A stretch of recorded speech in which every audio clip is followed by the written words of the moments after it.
Hi guys, मेरा नाम है साहिल खन्ना और आज की वीडियो शुरू करते हैं। सबसे पहली न्यूज़ है ओला की। तो ओला फाइनली अपने सब्सक्रिप्शन मॉडल के ऊपर आ गया है। उन्होंने प्लान निकाला है 2010 रुपए पर मंथ का, जहां पर ओला ड्राइवर को कोई कमीशन नहीं देनी होगी। मेरे हिसाब से बहुत बड़ा गेम खेल गए हैं। इसकी वजह से कैब इंडस्ट्री में डिसरप्शन आएगी और कहीं ना कहीं अगर बाकी कॉम्पिटिटर्स ऐसा कुछ नहीं करते, इनका मार्केट शेयर बढ़ता हुआ दिखाई देगा। अभी तक ओला के बुरे दिन चल रहे थे, बट मुझे लगता है ये चीज़ ओला के लिए अच्छी हो सकती है। मोटा-मोटी अगर एक एवरेज बंदा 40,000 रुपए महीना कमाता है ड्राइवर, तो उसको 5% के आस-पास देना है अपना। तो जो कमीशंस होती थी, वो बहुत ही ज़्यादा ड्रास्टिकली घटती हुई दिखाई दे रही है। अगर मैं सब्सक्रिप्शन पॉइंट ऑफ व्यू से बात करके चलूँ। अगर कोई खाली 20,000 रुपए कमाता है, तो उसको 10% हो गया एक तरह से। ये पर डे बेसिस के ऊपर है पूरा। बाकी नितिन गडकरी जी ने एनुअल फास्टैग का ऑप्शन निकाल दिया है। 3,000 रुपए उसका प्राइस रखा गया है। 200 ट्रिप तक ये वैलिड है और सिर्फ प्राइवेट व्हीकल्स के लिए। मतलब अगर आप अपनी गाड़ी में साल में 200 ट्रिप्स मारते हो, तब चलेगा। अभी थोड़ी क्लेरिफिकेशन चाहिए, 200 ट्रिप की डेफिनेशन क्या है? मैं यहाँ से हरिद्वार जाता हूँ, हरिद्वार 5-7 दिन रुकता हूँ और वापसी आता हूँ। क्या this is one trip, round trip? या फिर हरिद्वार जाता हूँ 1 कट, वापसी आता हूँ तो 1 कट, ऐसा कंसिडर होगा? और क्या कोई कैप होगी या फिर नहीं होगी? एग्ज़ाम्पल के लिए मैं दिल्ली से जाता हूँ सीधा मुंबई, तो बीच में बहुत सारे टोल्स आएँगे। तो क्या ये सारे टोल्स कंसिडर होंगे इसके अंदर? तो 15 अगस्त को इसको लॉन्च करने का प्लान है। तब तक अपने को बहुत सारी क्लैरिटी मिल जाएगी, क्या हो रहा है, क्या नहीं हो रहा। एनएचए ऑफिशियल के अंदर हम इसको ले सकते हैं। मुझे तो लगता है क्या पता कार इंश्योरेंस के साथ ही क्लब होके आने लग जाए। क्योंकि अगर आप एक्सपेंसिव गाड़ी ले रहे हो, उसका इंश्योरेंस 50,000 रुपए का ले रहे हो, उसमें 3,000 रुपए का ये अगर डाल भी दिया जाए, तो टशन हो जाएगा। भाई देखो, हमारे में तो भाई बंदा आराम से अनलिमिटेड घुमा हो इंडिया के अंदर। नो टोल इंश्योरेंस पॉलिसी, ऐसा कुछ बन सकता है। बाकी अनिल अंबानी ग्रुप का जो रिलायंस है, वो दसों का फैल्कन इंडिया के अंदर मैन्युफैक्चर करने वाला है। कहा जा रहा है महाराष्ट्र के अंदर पहला मेड इन इंडिया जेट 2028 तक हमको देखने को मिलेगा। पहली बार हो रहा है कि जो इनके ये वाले जेट्स है, ये फ्रांस से बाहर कहीं पे बन रहे हैं और इंडिया के अंदर बन रहे हैं। ये डील कुछ टाइम पहले हुई थी और बहुत क्रिटिसिज्म मिला था और कहीं न कहीं अनिल अंबानी की वापसी होती हुई दिखाई दे रही है बहुत सारी चीज़ों के अंदर। पीछे उनका केस बचा, अब यहाँ पे ये दिखाई दे रहा है। रिलायंस इंफ्रास्ट्रक्चर की वापसी होती हुई दिखाई दे रही है और जिस तरीके से डिफेंस सेक्टर बढ़ रहा है, तो क्या पता है डबल डाउन करके कुछ अच्छा काम भी यहाँ पे कर जाए। क्योंकि जिस तरीके से डिफेंस सेक्टर बढ़ रहा है, ग्लोबल टेंशन्स चल रही है, उसकी वजह से क्या पता इनको बहुत फायदा देखने को मिले। क्योंकि अनिल अंबानी की सबसे बड़ी सुपर पावर है पैसा रेज़ करना। मैंने रिलायंस की स्टडी बना के उसको देखना, आपको समझ में आएगा अनिल अंबानी का डाउनफॉल क्यों हुआ था। बट अनिल अंबानी की एक बहुत बड़ी खासियत है, वो पैसा बहुत तेज़ी से रेज़ कर सकते थे। अब तो कुछ नहीं कह सकते क्योंकि अभी थोड़ा ट्रस्ट मार्केट में कम है, तो उन्होंने सबसे बड़े आईपीओज़ भी निकाले थे, बहुत कुछ किया था। बाकी ईरान-इज़राइल कॉन्फ्लिक्ट बढ़ते हुए दिखाई दे रहे हैं। लग रहा है कि यूएस भी स्टेप इन कर रहा है और चाइना भी स्टेप इन कर रहा है। 2 खबरें निकल के आई है, ये पूरा कंफर्म नहीं है। एक खबर ये निकल के आई है कि भाई चाइना का कार्गो प्लेन आया था और वो ईरान के पास पहुँचा। उसके बाद वो उन्होंने अपना जो मैप्स वाली चीज़ होती है उसको बंद कर दिया।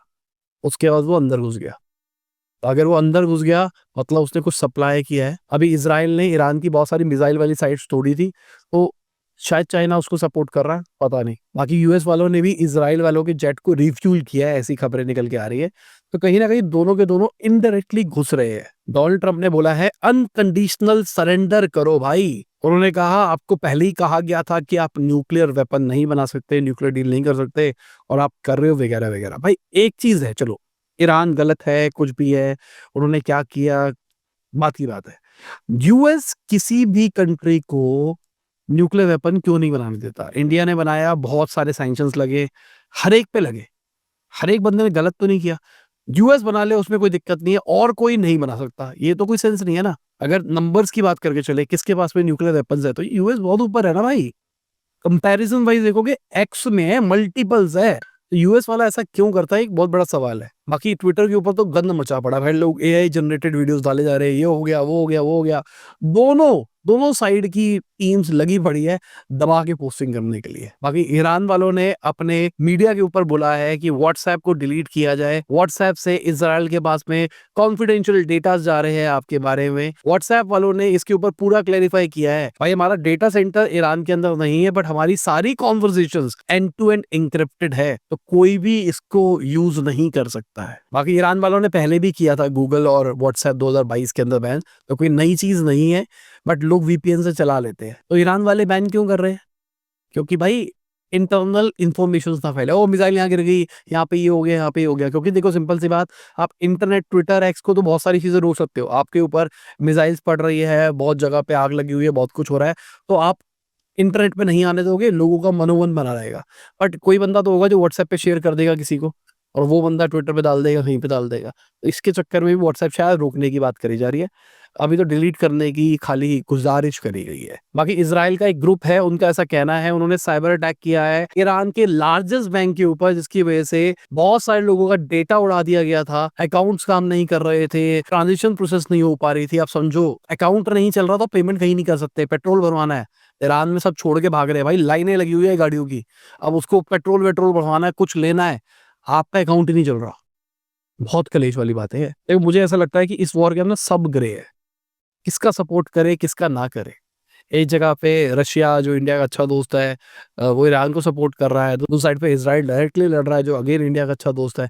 तो करे क्या, किसको सपोर्ट किया जाए? बाकी यूएस वालों ने अपने मिलिट्री एयरक्राफ्ट साइप्रस स्टेशन के ऊपर लगा दिए हैं। उन्होंने बोला ये जो प्लेन्स है ना भाई, लड़ाई झगड़े के लिए नहीं करे, हमने तो कार्गो प्लेन्स लेके आए हैं, क्योंकि लोगों को इवैक्यूएशन करवाना है। अभी कलेश चल रहा है, तो वहां पर जितने यूएस नेशनल्स हैं उनको निकालना है, इसलिए किया जा रहा है। साथ में उन्होंने ये भी बोला कुछ स्मॉल नंबर्स है भाई हमारे प्लेन के, जो कि वहां पर स्टेशन हो रखे हैं, ताकि हम देखते रहे सिचुएशन क्रिटिकल तो नहीं हो रही है। मैं बिलीव नहीं करता इन बातों पे भाई, मैंने पिक्चरें बहुत देखी है, मेरे को पता है सब झूठ होता है, सब मिले हुए हैं, ये कलेश करने वाले हैं बड़ा। बाकी क्रूड ऑयल के प्राइसेस देखे जाए तो 5 महीने में हाई पहुंच गए हैं, $76 पर बैरल पे पहुंचता हुआ दिखाई दे रहा है। एक जगह मैं रिपोर्ट पढ़ रहा था, $150 पर बैरल की बातें चल रही थी, मतलब यहाँ अभी से रेट से डबल मान के चलो ना भाई। मैं तो पर्सनली चाहता हूँ कलेश रुके। आज मेरे एक दोस्त से बात हुई थी, वो बता रहा था भाई अब न्यूक्लियर पड़ेगा, अब तो मजा आएगा, ये होगा वो होगा। लोग चटकारे ले रहे हैं भाई, कितनी जाने जा रही है। मतलब कोई भी हो, आप किसी को सपोर्ट करते हो नहीं करते, जान तो जानी होती है ना, किसी की फैमिली जाना तो फैमिली जाना ही होती है ना। वीडियो आगे जाने से पहले आपको याद देना चाहूंगा, अपने लाइक का बटन नहीं दबाया, लाइक का बटन दबा दो, चैनल को सब्सक्राइब।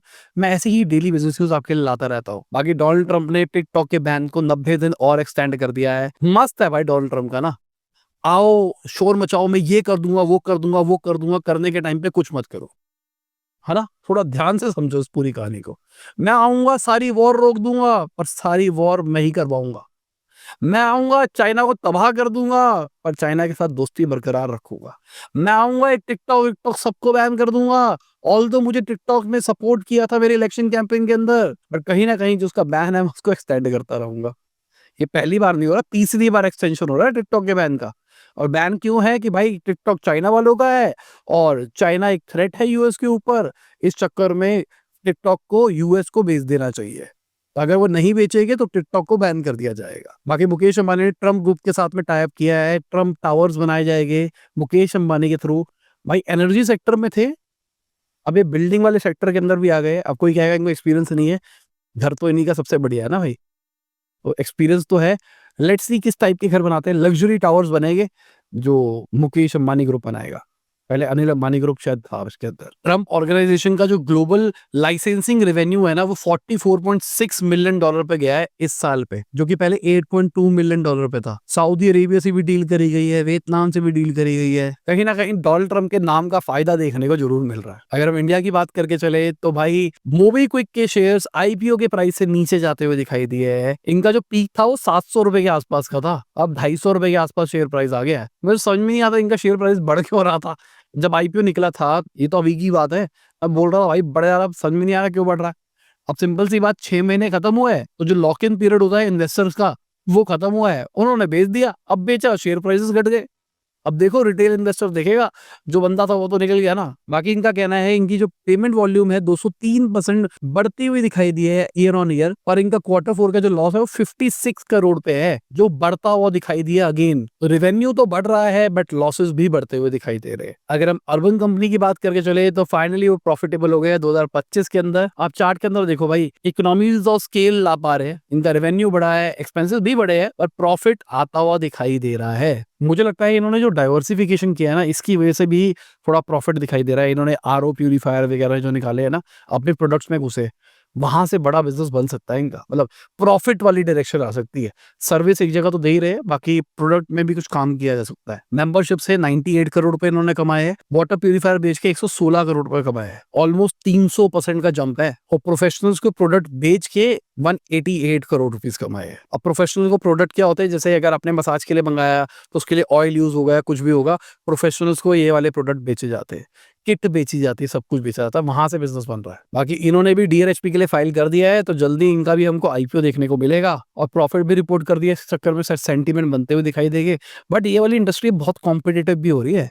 पहले एक ही कंपनी थी, अब बहुत सारी कंपनियां आ भी रही है जो अलग अलग नीश को पकड़ के काम कर रही है। बाकी अगर मैं विशाल मेगा मार्ट की बात करके चलूं तो उनके प्रोमोटर 20% अपने स्टेक्स को बेच सकते हैं। ऑलमोस्ट 9900 करोड़ के शेयर्स बेचे जाएंगे। पहले कहा जा रहा था 10% बिकेगी, अब कहा जा रहा है 20% बेचे जाएंगे ब्लॉक डील के अंदर। पिछले 6 महीने में 11.68% इनके शेयर्स बढ़ते हुए दिखाई दिए, और अगर इस साल की बात करके चले तो 18% बढ़ता हुआ दिखाई दिया है। ऑल्दो 12% डिस्काउंट में बेच रहे हैं, बट बेच रहे हैं क्योंकि अच्छा टाइम है, निकाल लो, पैसों की जरूरत पड़ेगी। बाकी एक स्टार्टअप है 7 करके, जो शार्क टैंक इंडिया के अंदर भी आए थे, जो कि रिंग पेमेंट ऐप थी। उन्होंने 4 करोड़ रुपए अपने प्री सीरीज ए राउंड के अंदर ले लिया है। आइडिया सिंपल सा है, जिरकोनिया की रिंग होगी, उसके अंदर एनएफसी लगा होगा, उस एनएफसी से टच करके आप पेमेंट कर पाओगे, और वो पेमेंट आपके साथ में लिंक हो जाएगी आपके क्रेडिट कार्ड के साथ में। तो हमारे जो क्रेडिट कार्ड वगैरह जो होते हैं उसके अंदर भी अब टैप एंड पे का ऑप्शन आ गया ना, वही वाली टेक्नोलॉजी को रिंग के अंदर डाला जा रहा है। कोई चार्ज की टेंशन नहीं है, कुछ नहीं, बस टच करो, पेमेंट हो जाएगी। रिस्की भी है अगर देखा जाए तो। बाकी XAI की बात करके चले तो वो $4.3 बिलियन रेस करने वाले हैं अपने नए फंडिंग राउंड के अंदर। 2023 में कंपनी शुरू हुई थी, 14 बिलियन अभी तक जला चुके हैं, क्योंकि भाई बहुत एक्सपेंस लग रहा है इनका अपने आप को AI में ग्रो करने के लिए। अब ग्रॉक को बोलूंगा भाई फास्ट है। अगर इमेज जनरेशन की बात करके चलो तो मेरे लिए सबसे फास्टेस्ट ग्रॉक ही रहा है, अगर मैं अपना एक्सपीरियंस शेयर करूं तो। बाकी इनका ऐसा मानना है $1 बिलियन अ मंथ ये खर्च कर रहे हैं, जिस तेजी से आगे बढ़ते हुए दिखाई देते हैं। बाकी कंपनी का प्रोजेक्शन है $1 बिलियन अ मंथ का बर्न का, मतलब ये 4 बिलियन रेस कर रहे हैं तो 4 महीने का पैसा है।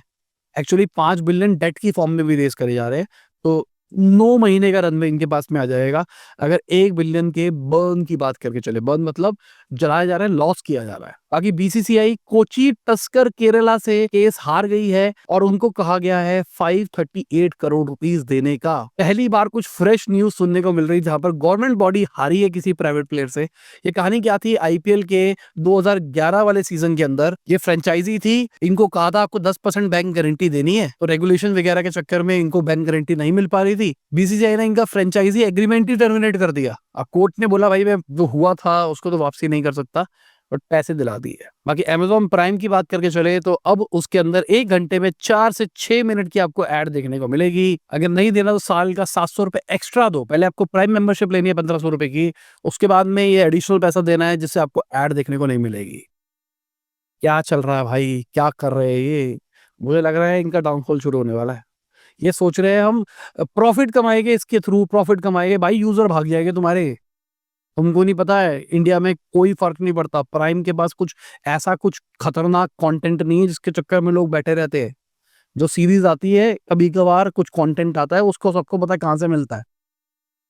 तो कुछ ऐसा नया नहीं उखाड़ रहा है प्राइम। और सबसे बड़ी चीज भाई, एंड्रॉइड टीवी का जो नया अपडेट आया उसमें एयर प्ले भी आ गया है। तो पहले अगर आपके पास एंड्रॉइड फोन है तो उससे आप टीवी पे स्ट्रीम कर सकते थे, अब तो iOS से भी कर सकते हो। तो करोगे क्या, अंदर डाउनलोड करेगा सीधा स्ट्रीम करेगा, कोई पेन ड्राइव नहीं लगानी, कोई कुछ नहीं लगानी। बाकी भाई मार्केट लाल दिखाई दी है, जैसी उम्मीद थी हमको। सारे इंडेक्स अगर देखा जाए लाल ही दिखाई दे रहे हैं, आप देख सकते हैं कौन रहा ऊपर कौन रहा नीचे। बाकी इंतजार है फेड की रेट का, क्या अनाउंसमेंट होती है उसके हिसाब से मार्केट फ्लक्चुएट करेगी आज की। बाकी अभी मैं जो शूट कर रहा हूँ इस टाइम पे फेड की रेट का कोई अनाउंसमेंट नहीं हुआ है। अगर हो जाएगा तो मैं टीम को अलग से ऑडियो रिकॉर्ड करके भेज दूंगा, वो डाल देंगे और आपको बता देंगे फेड रेट का क्या हुआ है क्या नहीं हुआ है। बाकी माना जा रहा है कोई बड़ा चेंज नहीं आ रहा है, जो रेट था वही रहेगा। तो चलिए इसी के साथ में आज की बिजनेस न्यूज खत्म होती है। उम्मीद करता हूं आपको मजा होगा। लाइक कर देना, शेयर कर देना, कमेंट करना वीडियो कैसी लगी। बाय, गुड नाइट, शुभ गुड हाफिज, गुड मॉर्निंग। गुड जब भी वीडियो देख रहे हैं, जय हिंद, वंदे मातरम, दुआ में याद रखना।